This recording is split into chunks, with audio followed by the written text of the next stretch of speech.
Hello. Magandang hapon sa ating lahat or magandang gabi na pala, 6:58 na 'no. Kumusta naman tayo diyan? Kumusta ang ating mga ka-members 'no, sa SSS members, PhilHealth, Pag-ibig, senior citizens, and every members of government agencies 'no. Kumusta tayong lahat diyan? Ating pag-usapan today kung tungkol sa UMID ID card kasi marami po dito na nagtatanong sa atin, bakit yung UMID ID card ko hindi ko natatanggap?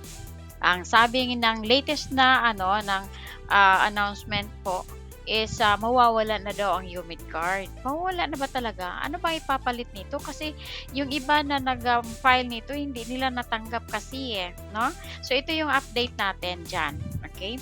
So, but if bago ka pa lang sa ating channel, so yung i-subscribe, like, share, and click the notification bell para updated ka sa lahat ng mga video uploads natin. Alright?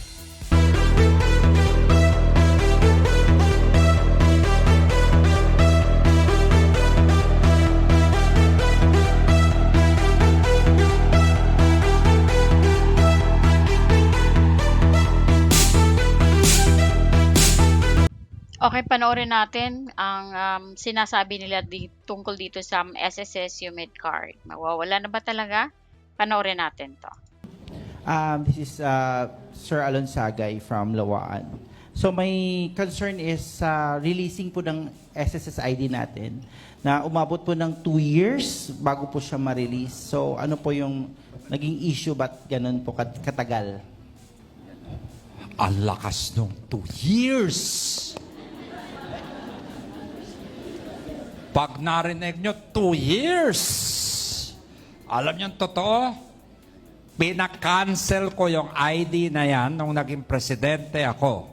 Nagtipid ako ng 3 bilyong piso para sa SSS, para sa inyo, dahil yung ID na yan ay hindi pwede na nagbabayad ang SSS ng 160 pesos kada ID. Kalokohan.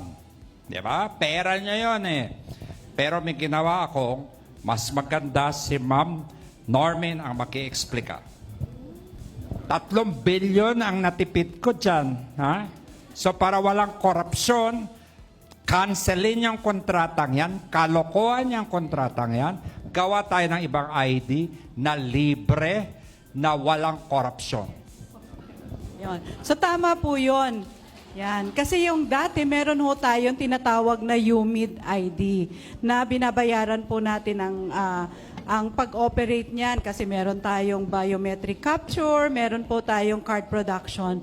Alam niyo, ang ginawa ho namin, yung UMID ID na yan, ginawa ho namin siyang functional card, maging UMID ATM pay card. Kasi ang benefits, ang loans, and even the refunds po ninyo sa SSS, lahat ho ngayon, hindi na ho tayo nag-check. Ang ano ho natin is checkless disbursement. So, mapupunta ho yan lahat sa inyong mga bank account. Pero this time, it will be easier. Kasi, pag kumuha ho kayo ng UMID ATM pay card, it will already function as an ID and as a disbursement card at the same time. So, hindi na ho ninyo kailangan mag-enroll ng mga bank account, kundi yung ID na rin na ho yun, it will already serve as your bank account. Kasi we already talk with the partners, yung mga bangko ho natin, na they will be the one to produce the card. Kaya ho yung sinasabi ni PCEO na nakatipid. Kasi we partnered with the banks na sila na ho yung mga magpuproduce ng card.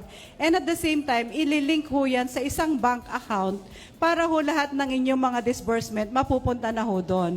So ngayon, we are already working na yung may mga existing UMID card is mag-upgrade ho kayo. Meron ho kami mga pinadalang notice para ho i-upgrade ninyo ang inyong UMID card into a UMID ATM pay card. So meron ho tayong partner ngayon, yung Union Bank. Actually, meron din silang promo ngayon yung mga mag-upgrade, parang you will have a chance to win. Ang grand prize nila is a Nissan Navara. So they extended that. Mag-upgrade po kayo. Meron ho din sila mga iPhone, part of that. Kaya ngayon naman yung mga wala pa, kasi ito yung mga for the existing UMID card holder. Yung mga bago na wala pa, meron kami ngayong wino-workout, magkakaroon na tayo, hindi na siya UMID. Kasi yung UMID, this is consortium yan with other government agencies. Pero we will have our very own SSS pay card. So nakipag-usap na tayo with the PSA para mas mabilis yung matching. So kunyari meron na kayo mga national ID, yung PhilSys ID, it will be faster na makakuha sa amin ng SSS pay card.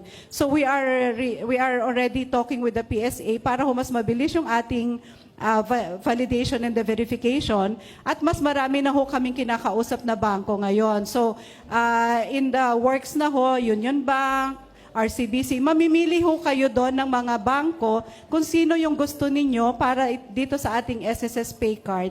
And syempre, kung sabi nga namin, yung mga bangko na yan, dapat gandahan ninyo yung terms, di ba? Kaya as much as possible, sabi namin, wala nang opening balance, walang maintaining balance. So, in the works na yan, so we are targeting to implement that this year. So, hintayin ninyo, we will launch already yung project na to at malalaman ninyo, i-announce po namin. So, hintayin natin. So, wala na tayong UMID card, but it will already be an SSS pay card, which will still serve as an ID yan. Tatanggapin pa rin yan as ID sa ating mga government agencies, sa mga private, as your identification card, but it will already be an bank account or disbursement account na ninyo kung saan mapupunta yung inyong mga benefits, loans, at hindi na kayo kailangan mag-submit ng mga DAEM. Di ba? Meron tayo ngayon tinatawag na nag-open pa kayo ng mga accounts sa mga bangko, saka ninyo isasubmit sa SSS, na minsan nahihirapan kayo because na-deny, because blurred siya, minsan hindi namin makita yung tamang account number. So, it will be easier pagka na-implement namin tong SSS pay card. So, we will announce po kung kailan natin ilo-launch ito. Okay. Thank you for that information. With that SSS pay card, mga ilang months naman siya bago naman matanggap ng mga beneficiaries? Actually, the crediting is already with the bank. Pero ngayon kasi meron tayong PesoNet and InstaPay, di ba? So mabilis na yan. Mga ang tinitignan namin is mga within 5 days. Once we remit yung inyong disbursement dito sa mga bangko na yan, mga 5 to 7 days they will already be credited. And madali na kasi yung card Yes. mabilis ang card kasi pagka nag-enroll kayo, this is online. Dapat mag-open na kayo pala ng inyong My SSS account sa aming website. So actually, in-encourage namin lahat ng member na mag-open po ng My SSS account para nakikita ninyo yung record, yung mga sinasabi natin kanina na baka hindi na-remit yung loan payments, yung contributions, makikita ninyo. And mabilis yung enrollment. Magko-consent lang kayo doon, we will inform the bank. And then yung bangko niyan, they will already produce and release that to your address. Mamimili kayo. Gusto nyo bang kunin siya sa branch ng bangko or ipapadeliver? So, yun yung plano namin dito. Yeah, Okay. This is the SSS pay card. So, within the year abangan natin, we will already launch this program. Okay? Okay, po. thank you. So I hope na ma-assist po tayo. Thank you so much. Okay, so hope na liwanagan tayo sa napanood natin na video, no, tungkol sa SSS UMID ID card or UMID card, no? Okay, if may katanungan ka pa, pwede mo siyang comment dyan sa comment section ng ating video na to. Pagsikapan natin na sagutin lahat ng mga questions ninyo. Okay? So, hanggang dito lang tayo and have a wonderful day and stay safe, everyone.